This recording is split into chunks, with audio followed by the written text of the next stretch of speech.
5000 वर्ष पूर्व जब सौनकादि ऋषि भागवत महायज्ञ में बैठे हुए थे, उनके साथ 88,000 ऋषि मुनि बैठे हुए थे।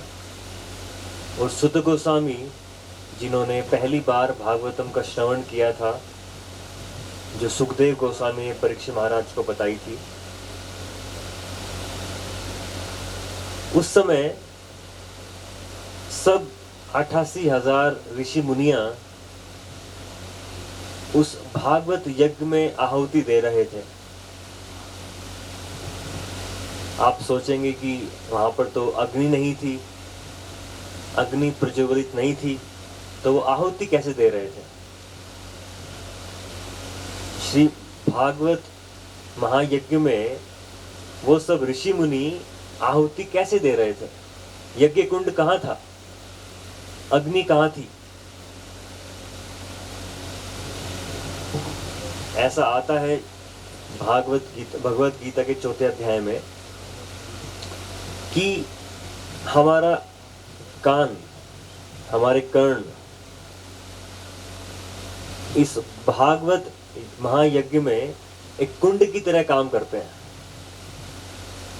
किसकी तरह काम करते हैं? यज्ञ कुंड की तरह। और अग्नि क्या होती है? अग्नि होती है हमारा संयमित मन।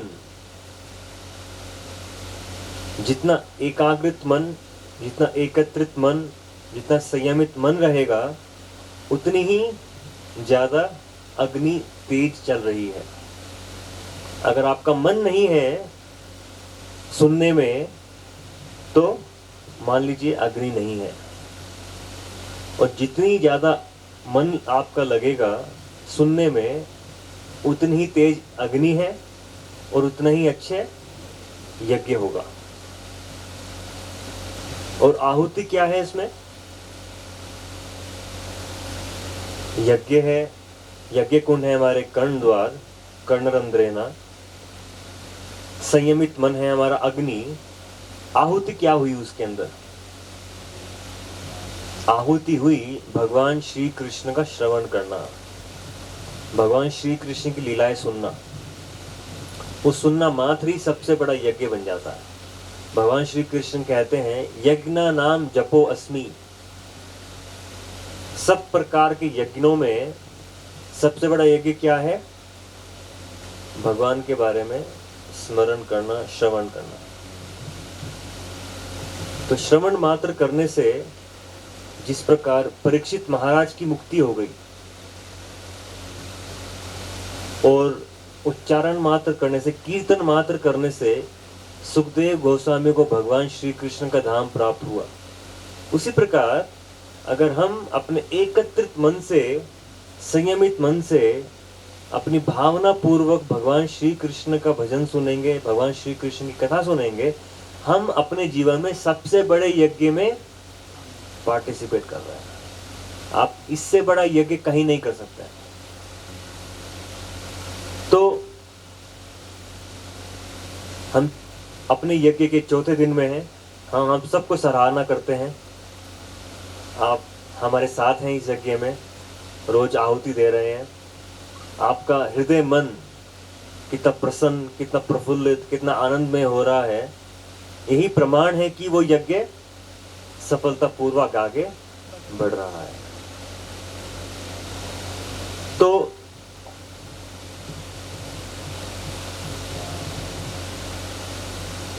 देवी होते हैं, देवता होते हैं इस ब्रह्मांड में, और सबसे प्रमुख देवता बताते हैं जो देवराज इंद्र। और देवराज इंद्र अपने स्वर्ग लोक में, बहुत बड़ा महल है उनका, बहुत सारी अप्सराएं हैं उनकी राजद्वार में। वो हमेशा आनंद में रहते हैं, भौतिक आनंद में रहते हैं। इतने आनंद में रहते हैं, इतने आनंद में रहते हैं कि सबसे बड़ा अमीर व्यक्ति इस पूरे ब्रह्मांड का, मान लीजिए आप पूरे के पूरे इस जगत, इस दुनिया के सारे वेल्थ, धन संपत्ति को इकट्ठा कर दें, एक व्यक्ति के नहीं, पूरे के पूरे धरती की आप धन संपदा एक जगह इकट्ठी कर लें, वो सारी की सारी धन संपदा जो आप इकट्ठी करेंगे पूरे के पूरे विश्व की, पूरी पूरी दुनिया की, पूरी धरती की, वो इंद्र के सामने एक बूंद मात्र भी नहीं है। इतना बड़ा साम्राज्य है इंद्र का। और नैसर्गिक सी बात है, जब आपके पास इतना ज्यादा धन, शक्ति, पावर आ जाती है तो हमेशा एक अहंकार आ जाता है। तो एक बार इंद्र बैठे हुए थे अपनी राज्यसभा में, वहां पर आए बृहस्पति। तो दो गुरु हैं पूरे ब्रह्मांड में, बृहस्पति और शुक्राचार्य। बृहस्पति जो हैं वो देवों के गुरु हैं और शुक्राचार्य जो हैं वो दानवों के गुरु हैं। जो बृहस्पति हैं वो हमें सिखाते हैं कि कैसे आध्यात्मिकता का ज्ञान बढ़ना चाहिए, कैसे आध्यात्मिक बुद्धि डेवलप करनी चाहिए।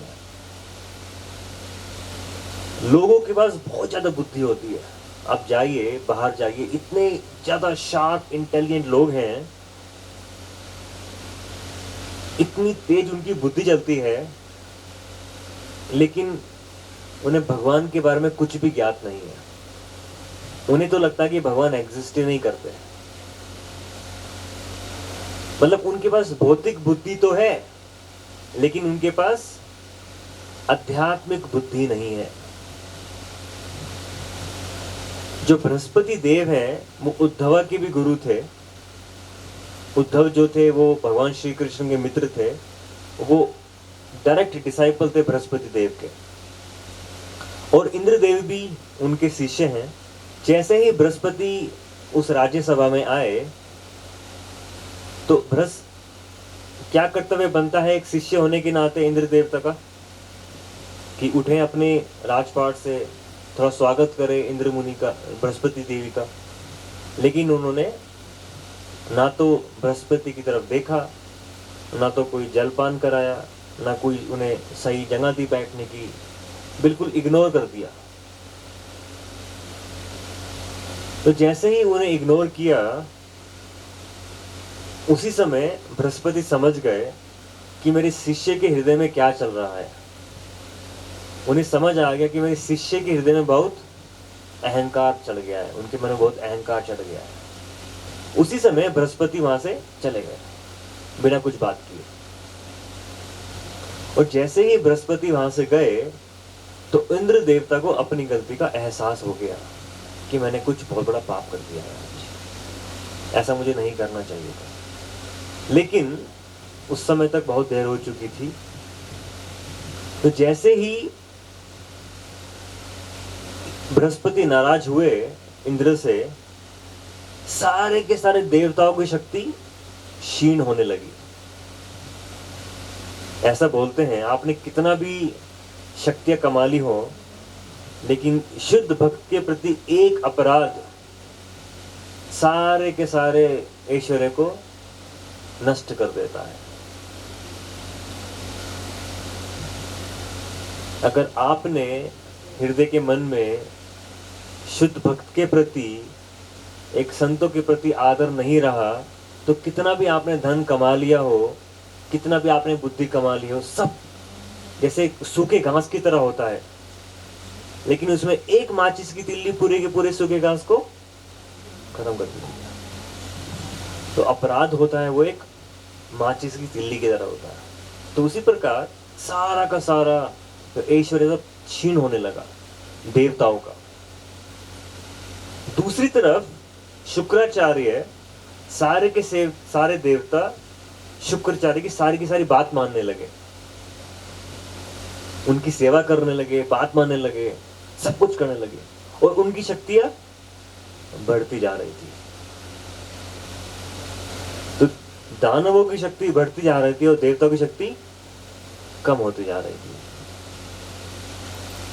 तो हुआ क्या, उस समय सारे के सारे दानवों ने देवताओं के ऊपर धावा बोल दिया और उन्हें हरा दिया।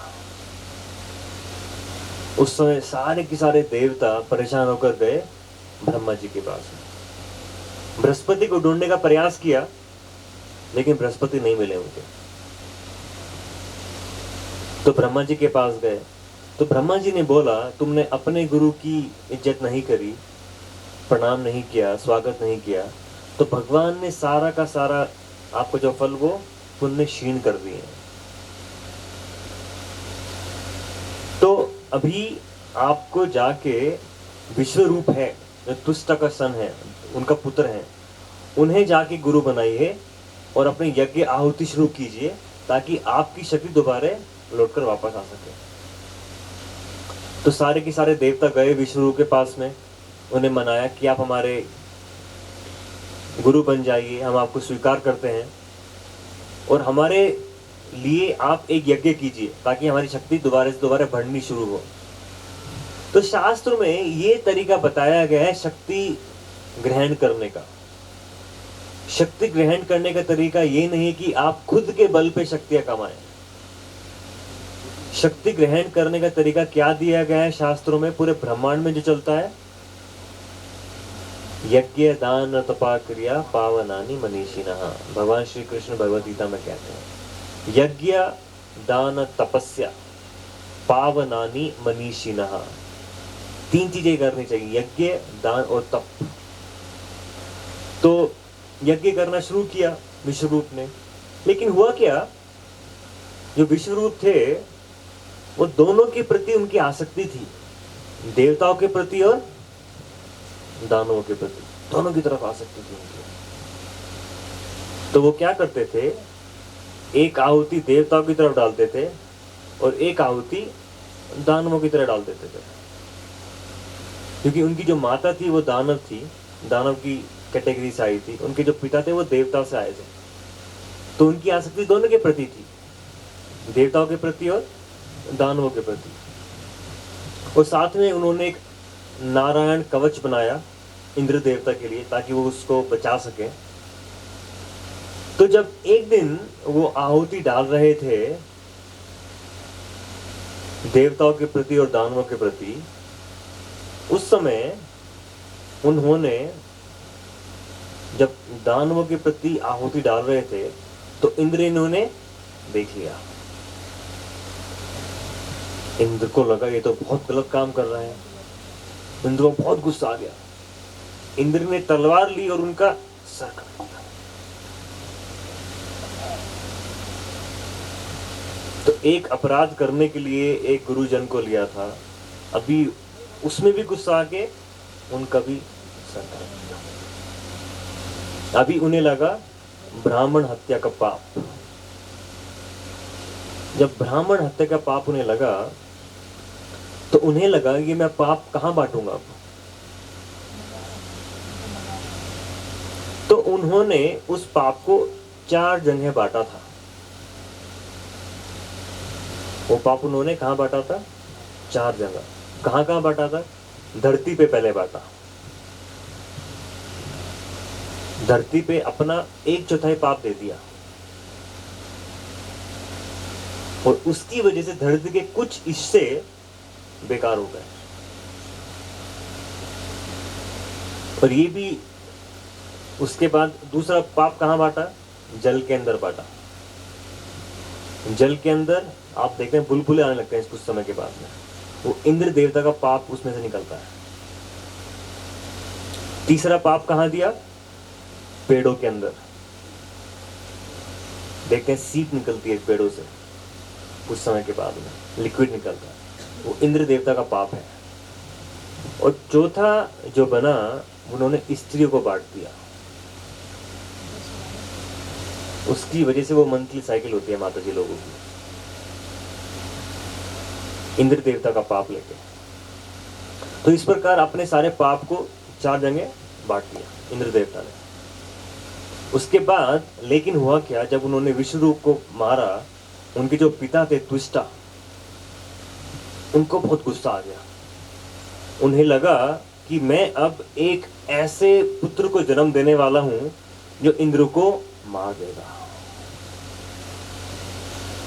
ये बहुत अद्भुत बात है कि सिर्फ मंत्र उच्चारण करके आप शक्तियां हासिल कर सकते थे। तो ऐसे मंत्र थे सतयुग में, त्रेता युग में, वैदिक धर्म में, कि आपने वो मंत्र का उच्चारण किया और आप यहाँ से गायब होकर जहाँ जहाँ चाहते हैं वहाँ पहुँच गए। आपने यहाँ मंत्र का उच्चारण किया, आपका शरीर गायब हो गया, जो भी मन में आया था वहाँ पर पहुँच गए। 8 प्रकार की सिद्धियाँ होती हैं, जैसे हम बोलते हैं हनुमान जी के लिए अष्ट सिद्धि नव निधि के दाता। उनके पास अष्ट सिद्धियां हैं। वो हल्के से हल्के बन सकते हैं, भारी से भारी बन सकते हैं, पानी के ऊपर चल सकते हैं, अनिमा लगिमा प्राप्ति सिद्धि, कुछ भी प्राप्त कर सकते हैं। वो सब मंत्र उच्चारण की वजह से होता है।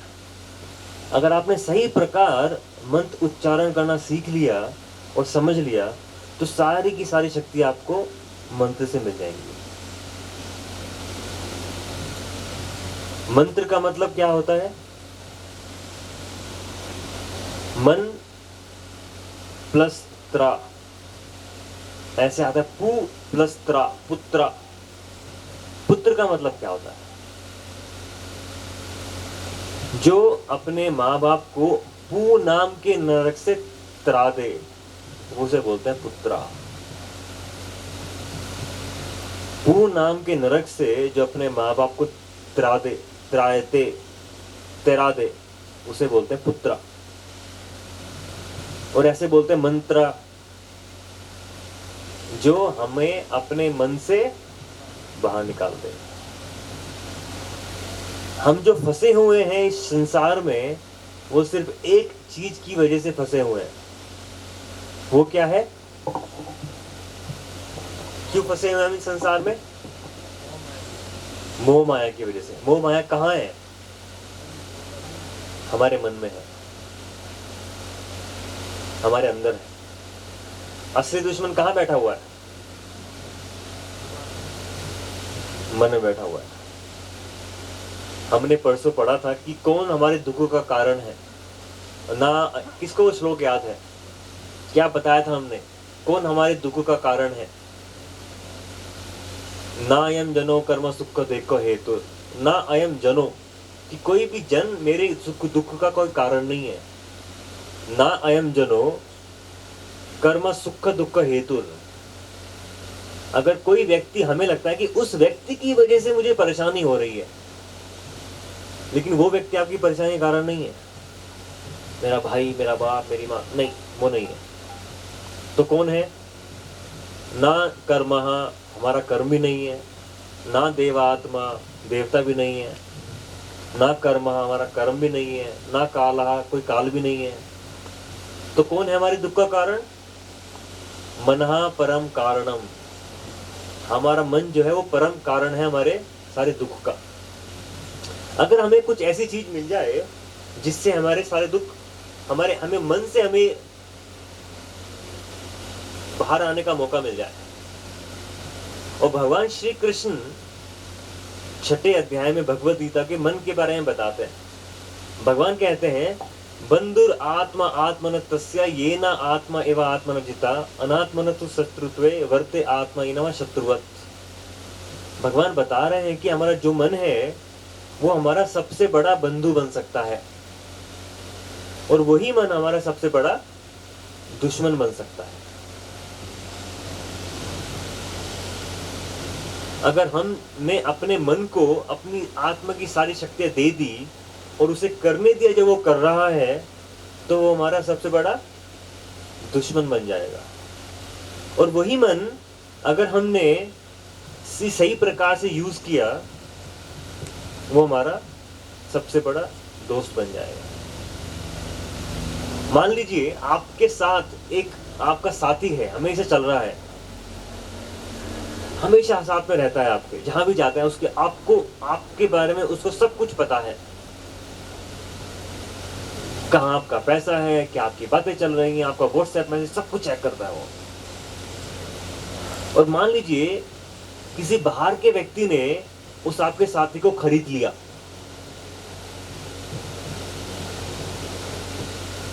तो आपके सबसे बड़े विनाश का कारण कौन बनेगा? वो साथी। क्योंकि वो चाणक्य पंडित बोलते हैं घर का भेद ही लंका ढाए। मतलब सबसे जो क्लोज व्यक्ति है, सबसे बड़ा खतरा आपको उसी से ही है। और सबसे बड़ा एलिमेंट कौन है हमारे साथ में? हमारा मन। मन के पास खुद की कोई शक्ति नहीं है। मन को हमने एक शक्ति दे दी है।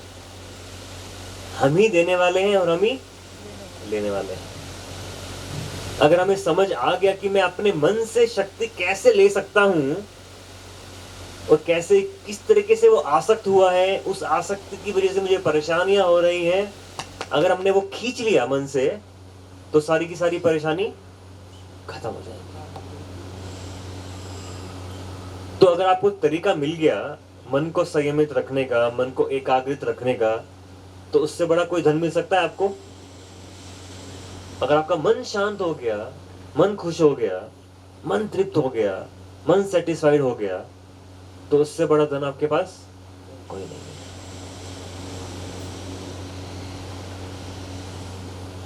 तो क्या तरीका है मन को तराने का? मंत्रा।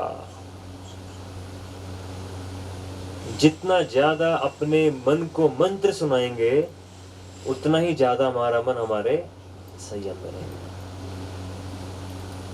या तो आप अपने मन को मंत्र सुनाओ, नहीं तो आपका मन आपको अपने मंत्र सुनाएगा। या तो आप अपने आप को वो मंत्र सुना लो, नहीं तो आपको मन के मंत्र सुनने को मिलेंगे। और मन के मंत्र क्या होते हैं? मन के मंत्र क्या होते हैं? डेंजरस। देख उसने तेरे साथ क्या कर दिया, देख उसको तेरे को खत्म करना है, देख तेरे को ज्यादा पैसे कमाने हैं, देख तू तो कुछ भी नहीं है, तुझे अपने आप को प्रूव करना पड़ेगा, देख अपने आप को प्रूव कर, वैलिडेट कर, अप्रिशिएट ले, ये कर वो कर। मन आपको कॉन्स्टेंटली टॉर्चर करता रहेगा। या तो आप मन के मंत्र को सुन लो, या मन को मंत्र सुना दो।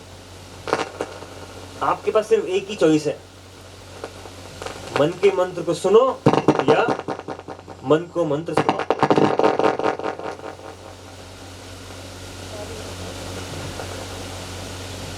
तो इसी प्रकार तुष्टा को पता था कि मंत्र की शक्ति क्या होती है, लेकिन मंत्र का सही तरह से उच्चारण करना बहुत महत्वपूर्ण होता है। तो उसने मंत्र जाप किया, इंद्र शत्रु वर्धयेत, कि एक ऐसा पुत्र प्राप्त हो जो इंद्र का बड़ा शत्रु बने। तो उसने क्या किया? इंद्र शत्रु वर्जयेत, उसने कर दिया इंद्र शत्रु विवर्जयेत, एक ऐसा जो इंद्र जिसका शत्रु हो। उसके मन में क्या था तुष्टा के, कि ऐसा पुत्र मिले जो इंद्र का शत्रु बने, इंद्र शत्रु वर्जयेत। लेकिन क्या बोला उन्होंने? इंद्र शत्रु कर दिया, तो क्या हुआ? एक ऐसा व्यक्ति आए जिसका इंद्र शत्रु हो।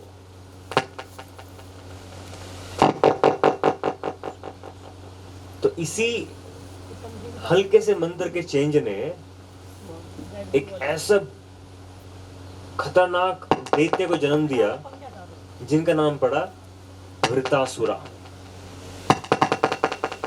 और वृतासुरा की कहानी आती है भागवत में।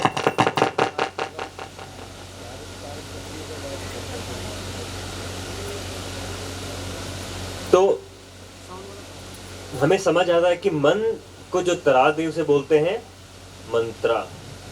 अगर हम या तो मन को मंत्र सुनाए या मन का मंत्र सुने। अगर हम मन का मंत्र सुनेंगे तो वही चलता रहेगा जो अभी तक चलता आ रहा है। और क्या चलता आ रहा है? परेशानी, दुख, झंझट, आसक्ति, निरासक्ति, कामा, क्रोध, लोभ, मोह, मद, मत्सर्य। आत्मा की यही शक्ति है कि मन को संयमित करके रखे। तो जो हम महामंत्र का जाप करते हैं उसमें इतनी शक्तियां हैं कि हमारे मन को संयमित करने में हमें सहायता मिलती है। और भगवान कहते हैं भगवत गीता के 6 अध्याय में, अगर आपने मन को संयमित कर लिया तो आपने परमात्मा की प्राप्ति कर ली। क्योंकि एक जो हमारे अंदर आवाज आती है, हमारे अंदर 2 आवाज आती है। पहली आवाज क्या आती है? एक आती है मन की, एक होती है हृदय की आवाज। हृदय बोलता है गलत काम है, मुझे नहीं करना चाहिए, अच्छी बात नहीं है। आती है ना मन में कॉन्शियस बोलता है, एक अजीब सा लगता है, कुछ गलत सोचते हुए कर तो अजीब सा लगता है मन में, नहीं करना चाहिए। मन बोलता है नहीं करना चाहिए। ऐसा बोला गया है शास्त्रों में कि सतयुग में देवता और दानव 2 अलग अलग लोकों में रहते थे। नरसिम्हदेव अवतरित हुए थे हिरण्यकश्यप को मारने के लिए स्वर्ग लोक में, और धरती पे रहते थे देवता, दानव रहते थे स्वर्ग लोक में, अलग अलग लोकों में थे सतयुग में। त्रेता युग में थोड़े और पास आ गए, एक ही धरती पर लेकिन अलग अलग देशों में, राम और रावण, श्रीलंका में और भारतवर्ष में। द्वापर युग में एक ही परिवार के अंदर आ गए, कंस और कृष्णा। जैसे युग कम बढ़ते जा रहे हैं, ऐसे देवता और दानव पास आते जा रहे हैं, करीब आते जा रहे हैं। और कलयुग में क्या हो गया है? वो सबसे क्लोज आ गए, सबसे करीब आ गए। कहां पे आ गए? हमारे खुद के अंदर आ गए। हमारे खुद के अंदर देवता की आवाज भी है और दानव की आवाज भी है। हमारे हृदय से परमात्मा की आवाज निकल के आती है, हमारे मन से एक दानव की आवाज निकल के आती है। अगर आपने अपने मन को संयम नहीं किया तो आप परमात्मा की आवाज को नहीं सुन पाएंगे, भगवान की आवाज को नहीं सुन पाएंगे।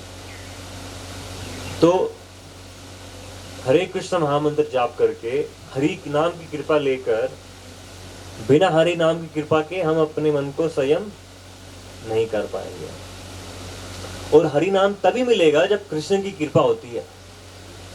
कृष्ण की असीम कृपा के बिना हरि नाम नहीं मिलता। तो अगर कृष्ण की कृपा ना हो तो हरि नाम नहीं मिलेगा।